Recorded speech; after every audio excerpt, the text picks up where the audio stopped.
Hello friends, जय Jagannath. Welcome to my mini vlog.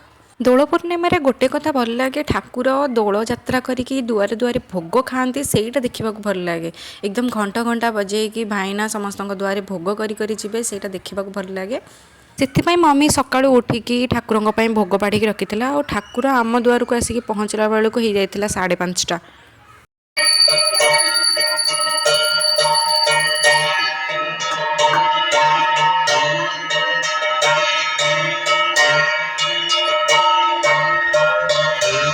भाईना भोग करके गलापर मम्मी भोग थाली घर को आणला हारी आ दीप धूप जहाँ भी लगे घर को आणला हारी।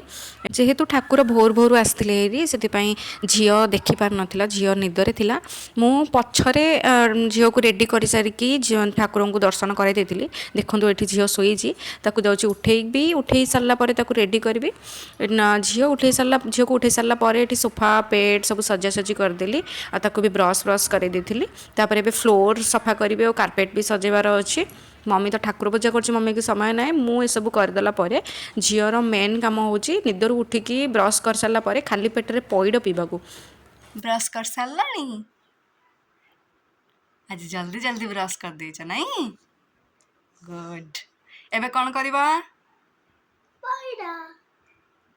पैड चलो अज्जा को दीदी की आसिया पैड हाणी देवे आस। कहीं पैड कौटी थुआ है?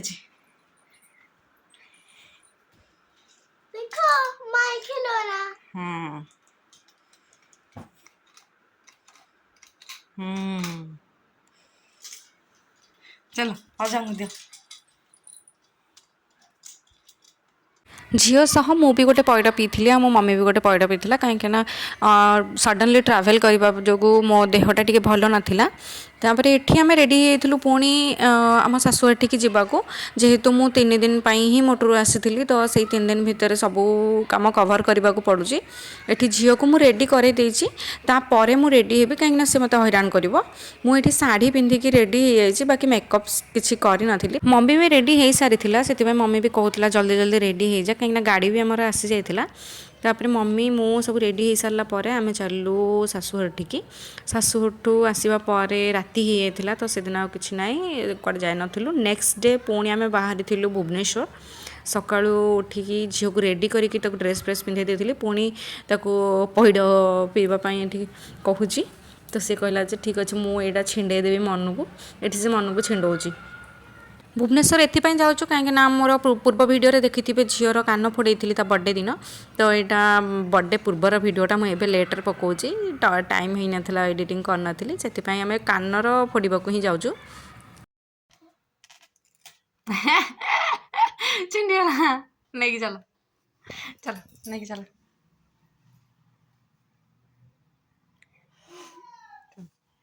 देखिए हाथ पड़ो।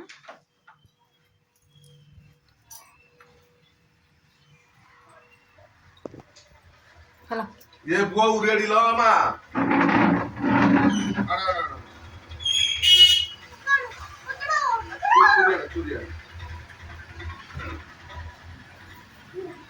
चलो नहीं नहीं एटा नहीं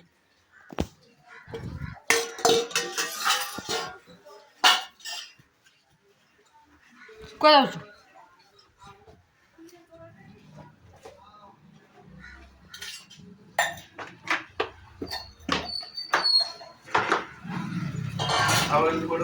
हाँ आज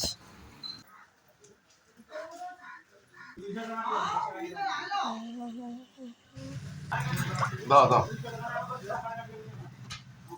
दा पिए पिज़्ज़ा रे पिजे अदे हम देखि कि रे भुवनेश्वर जावाई मु रेडी हो जाती, मम्मी भी रेडी हो जाता। मम्मी ये आणिक मो मुदी तक दौर पिंधा को आ झील भी रेडी होता, खाली बाबा ही रेडी हो ना तो बाबा को खाली वेट होता। आ गाड़ी भी आमर आसी नाला।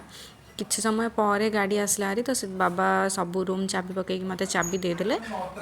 गाड़ी आसु आसु झील पूरा गाड़ी पाखे जाकि ठिया हो पड़ता। सी बहुत एक्साइटेड था कहीं जानी एक भुवनेश्वर बुलवाक जीव, दुई कान तार इयर पियर्सिंग हम नुआ कानर लगेब से तार सबू सांग मानू तार से बुली बुली कही मु नुआ कानर लगेबी। गाड़ी रे आम आसिक रेडी होगी बसी पड़ू, बाबा मम्मी मु झील बाहरी पड़ू। आम ଭୁବନେଶ୍ୱର ସକାଳୁ ସକାଳୁ ବାହାରିଥିଲୁ କାହିଁକିନା ଓଡ଼ିଶାରେ ତ ଏବେ ଗରମ ଷ୍ଟାର୍ଟ ହେଇଗଲାଣି। ଆମେ 8:30 ଭିତରେ ବାହାରି ପଡ଼ିଲୁ କାହିଁକିନା ରିଟର୍ନ କରିବାର ଥିଲା, 1-2ଟା ଭିତରେ ରିଟର୍ନ କରିଗଲେ ଏତେ ଖରାଟା ସେତେ ଜଣାପଡ଼ିବନି।